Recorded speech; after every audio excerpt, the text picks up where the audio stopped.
Ruang baru. Ini maksudnya departemen baru atau divisi yang baru gitu ya? Nggak sesederhana itu juga kali. Yuk kita bahas makna lagu Ruang Baru dari Barsena. Bareng aku, Zaki, your song, writing consultant. Hari ini kita akan bahas lagu Ruang Baru dari Barsena. Secara garis besar, lagu ini bercerita tentang seseorang yang telah kehilangan seorang yang dicintainya menuju suatu alam yang baru, yaitu meninggal dunia. Makanya dia disebut sebagai ruang baru. Tapi tidak hanya itu saja. Makna yang terkandung di dalam lirik lagu ini sangat begitu dalam. Makanya aku akan mengajak kamu untuk menganalisis makna lagu yang terkandung di dalamnya, kemudian majas-majas yang digunakan di dalam lagu ini juga akan memberikan saran atau perbaikan jika memang ada diksi yang dirasa perlu untuk diganti, agar lagu ini bisa tidak hanya enak didengar, tapi juga nantinya bisa masuk ke dalam hati. Yuk sama-sama kita dengarkan lagu dari Barsena yang berjudul Ruang Baru. Kita analisis liriknya sama-sama ya.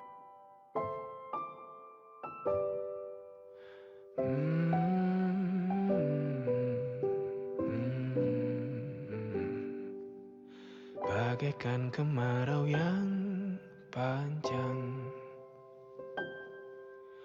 ku rindukan turunnya hujan. Waktu yang berselang, menunggumu pulang, kembali mengulang kenangan.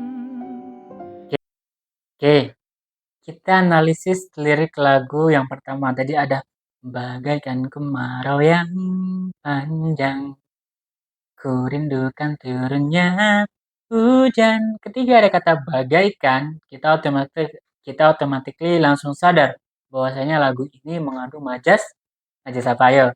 Simile, betul. Jadi ketika ada sebuah kosakata atau kalimat yang di dalamnya ada kata seperti bagaikan, itu merupakan ciri-ciri dari penggunaan majas simile. Dari majas simile ini diibaratkan bahwasanya rasa rindu seseorang itu seperti kemarau panjang yang merindukan hujan. Jadi sangat rindunya, saking rindunya sebagaimana kita tahu kan ketika kemarau itu aduh suasana sudah tidak enak gitu ya. Semua serba kekurangan dan rasanya tuh pengen mandi aja gitu ya, pengen diserami dengan air hujan. Nah, seperti itulah kerinduan yang begitu berat dan begitu besarnya dirasakan oleh penulis sehingga dia mengibaratkan rasa rindunya itu seperti kemarau yang sedang rindu untuk turunnya hujan. Ini sangat bagus banget. Terus kemudian ada waktu yang berselang menunggumu pulang, kembali mengulang kenangan. Nah, yang dimaksud dari kembali pulang di sini merupakan meninggal ya. Makanya dari kalimat kembali mengulang kenangan, oh maksud saya kalimat menunggumu pulang ini merupakan merujuk pada seseorang yang sudah meninggal. Jadi pulang di sini bermakna konotatif yang berarti seorang yang sudah meninggal. Jadi menunggumu pulang ini maksudnya mengantarkan seseorang tersebut menuju peristirahatan terakhirnya. Kayak gitu, sangat dalam sekali. Kita lanjutkan ke lirik lagu selanjutnya. Masa-masa indah, senyum bahagia yang mungkin takkan lagi datang. Oke, selanjutnya ada kalimat yang juga sangat puitis sekali yaitu masa-masa indah, senyum bahagia yang mungkin tak akan lagi datang. Kira-kira ini majas apa? Betul, ini adalah majas personifikasi. Letak personifikasinya di mana, Bang? Letak personifikasinya ada di dalam kata masa-masa indah yang mungkin tak akan lagi datang. Jadi diibaratkan masa-masa indah itu seperti manusia yang bisa datang begitu ya. Bisa menemui seseorang, makanya dia disebut sebagai majas personifikasi. Kita lanjutkan ke lirik lagu selanjutnya. Bagaikan sungai yang bercabang, bertemu di laut yang sama. Begitupun juga kita manusia, ada pisah dan pertemuan. Oke, Lirik selanjutnya ini ada kata bagaikan sungai yang bercabang, begitupun juga kita manusia ada pisah dan ada pertemuan. Ini merupakan penggunaan kata atau penggunaan majas simile ya, tadi ada kata bagaikan. Di sini diibaratkan bahwa manusia itu perjalanan manusia itu seperti hanya sungai yang bercabang gitu ya. Meskipun berbeda-beda, meskipun kita tujuannya banyak gitu ya. Dia pengennya ke A, pengennya ke B, tapi nanti muaranya pada satu sungai yang sama. Apa muara dari perjalanan hidup manusia? Yaitu kematian. Ini yang ingin di garis bawahi, yang ingin ditekankan di dalam lagu ini bahwasanya manusia pada akhirnya nanti akan meninggal dan akan menuju pada satu garis yang sama yaitu eee, garis kematian gitu ya, garis nanti bertemu dengan Tuhan semesta alam. Kita lanjutkan ke lirik selanjutnya. Tangisan dan tawa, sedih dan bahagia, tak kekal hanya sementara. Kemudian ada tangisan dan tawa, ada sedih dan bahagia. Ini merupakan penggunaan oksimoron ya, karena ada penggunaan atau apa namanya, kata yang saling berlawanan di dalam sebuah kalimat untuk sebuah penegasan, begitu ya.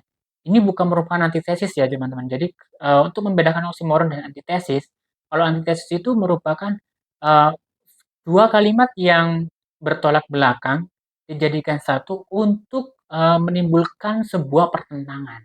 Itu misalnya eee, apa ya, dia merupakan cahaya dalam kegelapan dan juga merupakan kegelapan dalam cahaya, gitu. Atau mungkin, eee, ketika gelap, justru ketika gelap kita akan bisa melihat terang yang sesungguhnya. Nah, begitu. Itu merupakan antitesis ya, memberikan dampak, sebuah pertentangan. Nah, kalau di sini bukan pertentangan ya, tapi lebih kepada penjelasan bahwa penguatan gitu, bahwa di dalam lirik lagu ini memang ada tangis, ada tawa, ada sedih, bahagia yang dikumpulkan menjadi satu untuk mendukung kalimat selanjutnya, yaitu tak kekal hanya sementara yang merupakan, pleonasme. Apa itu pleonasme? Pleonasme itu adalah sebuah pengulangan yang tidak perlu. Hanya kekal tak kekal hanya sementara. Kita tahu bahwa tak kekal itu ya memang tidak sementara. Dan makanya ini merupakan manca spleonas. Kita lanjutkan ke refrennya atau kalimat selanjutnya. Air mataku, sadari Sadari waktu waktu akan akan berlalu, berlalu. rindu yang lalu kan jadi satu. Senyumlah bersamaku, sabarlah menunggu, kita akan bertemu di ruang baru. Ini sangat bagus sekali ya, ada kata usap pelan air mataku. Ini merupakan pernyataan denotatif ya, artinya dia benar-benar mengusap air matanya gitu ya, usap dengan sangat pelan. Sedari waktu akan berlalu. Nah, ini juga merupakan kalimat denotatif yang merupakan aliterasi U. Rindu yang lalu kan jadi satu. Senyumlah bersamaku, sabarlah menunggu, kita akan bertemu di ruang baru. Nah, ini semuanya aliterasi ya, penggunaan aliterasi U. Kecuali pada di akhir kata dari lagu ini yaitu ada kita akan bertemu di ruang baru. Nah, yang dimaksud dengan ruang baru ini adalah merujuk pada tadi ya, ujung pada perpisahan manusia tadi ya, bahwasanya manusia itu seperti sungai yang akan merujuk kepada laut yang sama, tujuan yang sama, yaitu sebuah kematian, yaitu sebuah dunia akhir gitu ya, sebuah surga gitu ya. Bisa diibaratkan seperti itu. Jadi ketika dia ingin di dalam lagu ini penulis ingin menguatkan kepada dirinya sendiri, kepada orang yang sudah meninggalkannya bahwasanya nggak apa-apa gitu ya. Kamu sabar aja nunggu aku, nanti aku akan menyusul kamu ke sana, ke ruang baru, ke alam yang baru, yaitu surga. Kita akan bertemu di surga bersama-sama. Seperti itu kira-kira pesannya. Kemudian kita lanjutkan ke lirik lagu selanjutnya.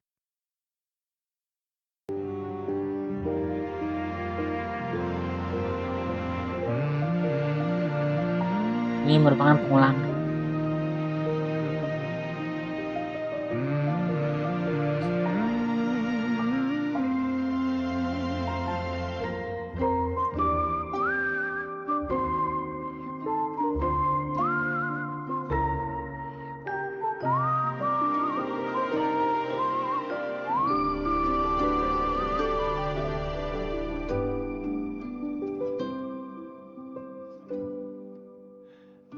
Sepelan air mataku,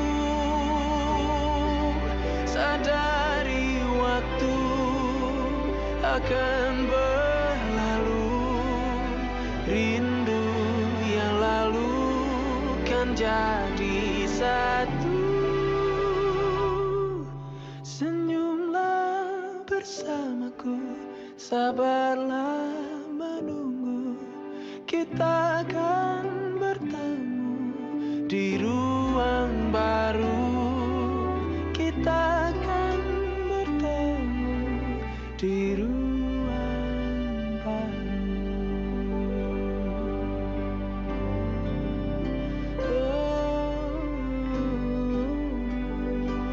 Oke, itu dia tadi analisis lagu Ruang Baru dari Barsena.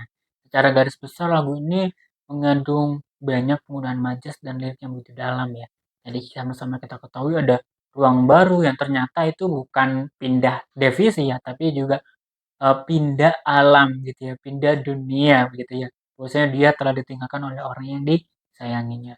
Terus kemudian juga tadi ada beberapa penggunaan kosakata yang sangat bagus kayak seperti bagaikan sungai yang bercabang begitu ya, bahwa manusia tadi diibaratkan seperti sungai yang nanti menguar kepada laut yang sama dan wah luar biasa bagus. Dan juga tadi ada kata-kata apa namanya tadi oksimoron ya, jadi kayak ada tangis dan tawa, sedih dan bahagia begitu ya, dan lain-lain. Pokoknya overall lagu ini sangat bagus dan tidak ada begitu banyak perbaikan yang berarti ya begitu, karena memang lagunya sudah sangat bagus dan sangat menyentuh sekali. Nah, itu dia tadi teman-teman analisis lagu dari Barsena yang berjudul Ruang Baru. Jadi teman-teman yang punya lagu atau kepikiran untuk membuat lagu tapi bingung liriknya seperti apa, bingung untuk memasukkan mana ya enaknya diksi yang bisa menyentuh hati pendengar atau pembaca, feel free banget untuk bisa berdiskusi sama aku.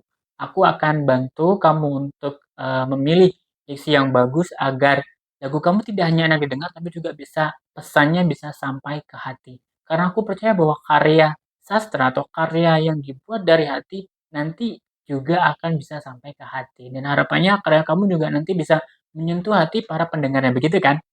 Oke, see you to the next Your Song. Aku Zaki, Your Song Writing Consultant. See you.